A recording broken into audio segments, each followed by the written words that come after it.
Hi, if you have a foam roller but you don't put it to good use, today's the day it's going to change. I'm going to show you a lower body foam rolling routine that's short but effective. My name is Ashley and I'm the founder of Active Mom Fitness as well as corefunctionfitness.com, which is a digital platform.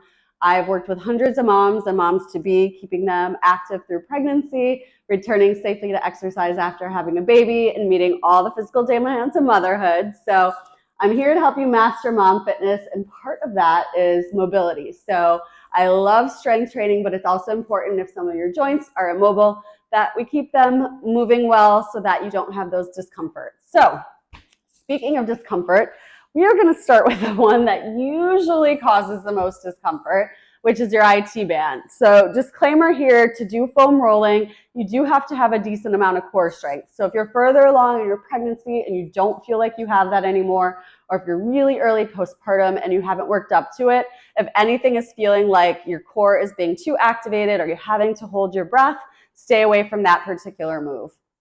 All right, so IT band. If you've never really rolled before, this one you really have to trust yourself, otherwise it slides away, or all of the moves actually. So IT band runs from your hip down to your knee. It's that side fascia right here that tends to get pretty tight and could cause like knee and hip pain.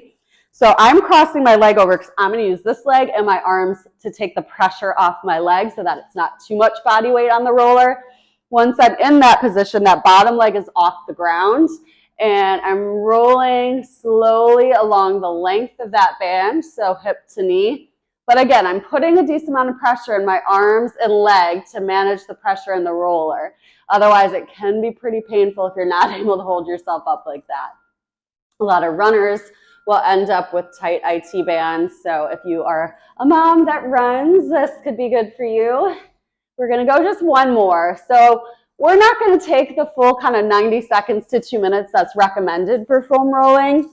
But if you have the time, I would encourage you to do so. But I want to be realistic in the amount of time you'll watch this video and the amount of time you might have before your kids or job or family needs something. So if you're doing this as a routine in the morning or at night and you have the time, take it. But moving a little is better than not moving at all. So let's do it. Good. And it's also just kind of nice to take a little time for yourself, remind yourself to take care of your body. Motherhood is very physical. I always say train for the sport of motherhood. There's a lot of physical demands and changes to the body. This side is feeling a little worse than the other one. All right, so we are done with that one. I think that one's the worst. We're going to move to the quads. So your quadriceps run knees all the way up to your hips here. They tend to also get tight or overused. We tend to be pretty quad dominant. So the way I like to roll these is I'm putting this knee down on the mat and only using like a quarter of this longer roller. Again, this one you definitely have to trust your body weight on here. It's going to slide if you're not kind of in this laid out position. I'm using the leg that's not on it to control the movement. So I'm kind of pushing myself back, pulling myself forward, putting weight in my hands and the knee on the ground. Now with this one is nice because you can kind of roll all the way up into almost the groin area, inner thigh. You can get a little bit more on the sides, so you can definitely go where it's most needed. And if you're feeling like this is pretty painful, feeling a lot of bumps in there, chances are it's pretty tight. I like how my hip flexor feels when I go way back. I get a little stretch there. So we're just going to go one more. All right, and then we're going to switch to the other side. And I don't have a hair tie with me in here today, so I'm trying to move my hair so it doesn't hit the mic and that you're not hearing that. All right, so other side, same thing. I'm going to kind of lay myself out. The roller kind of starts closer to my knee, but then I let myself go the length of my entire thigh muscle there. And if you're having a hard time, relax into it. Try to really use that exhale and breath. So slow exhales to relax into the roller.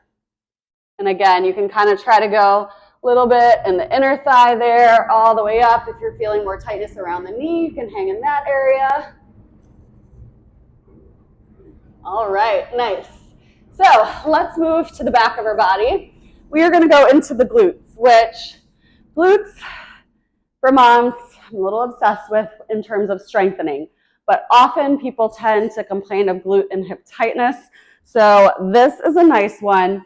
You are going to cross one leg over after sitting on the roller, hands go back, and I want you to roll the side of the cross legs. Often people kind of go to the other side. I want you to roll the cross leg side, and you're going to find that closer to that hip bone is where you're going to feel a little bit more tightness probably. And these, I like kind of like the shorter little rolls, but again, you can kind of do what works for you. There's not necessarily a right or wrong here. It's meant to feel good. And you can see where you really need it and kind of hit that area a couple times. And same thing, my leg is helping move me, my arm is helping balance, and hopefully this is feeling good, feeling effective. All right, let's switch to the other side. This one during pregnancy is really nice if you're feeling some of that hip and glute tightness and you're still able to use your body weight to support yourself on the roller. As you get a little further along with the belly, it might become a little more tricky or less comfortable.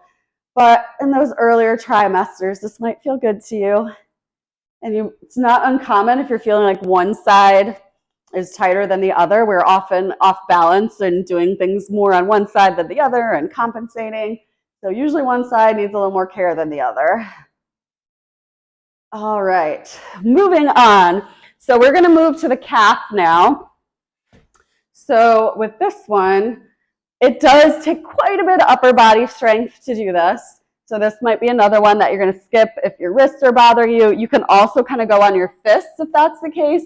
But if you don't have the strength yet, don't worry about straining yourself during this one.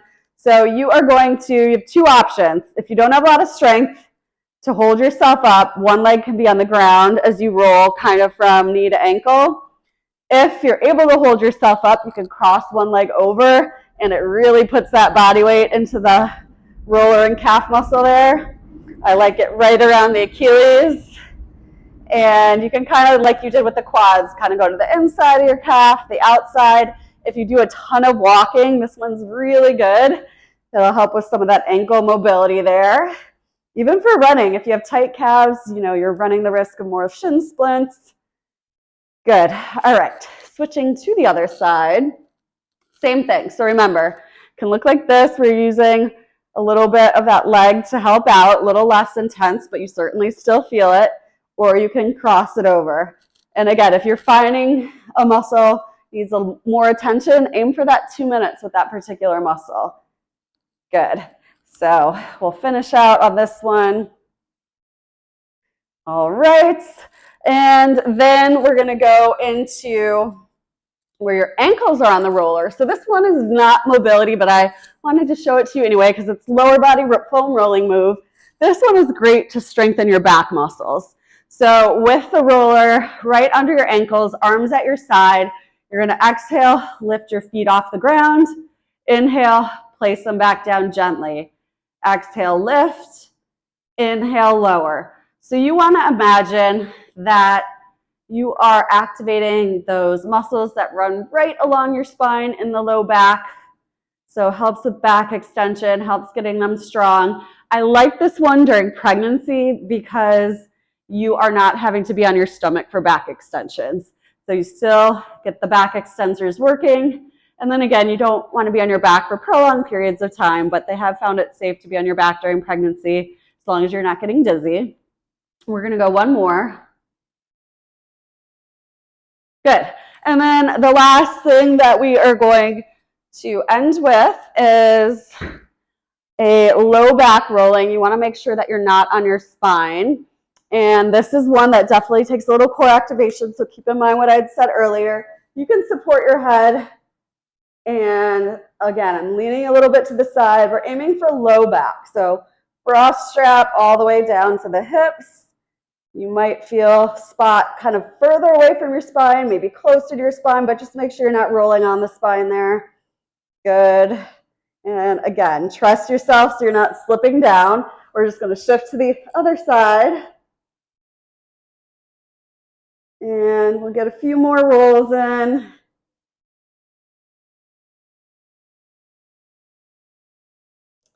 All right, this actually feels really good. As of the time recording this, my daughter's a part of the Girls on the Run program, and I ran that with her yesterday. And it was in the rain and kind of cold, so I know I was a little bit more tense when I started. So that felt really good. I hope it felt good to you, and I will see you guys next time. Remember, you can find me at activemomfitness.com or corefunctionfitness.com. I have a blog with lots of helpful tips and strategies, as well as a digital platform with some core programs. So if you're feeling like this was good for you, check out some other things. I'll see you later.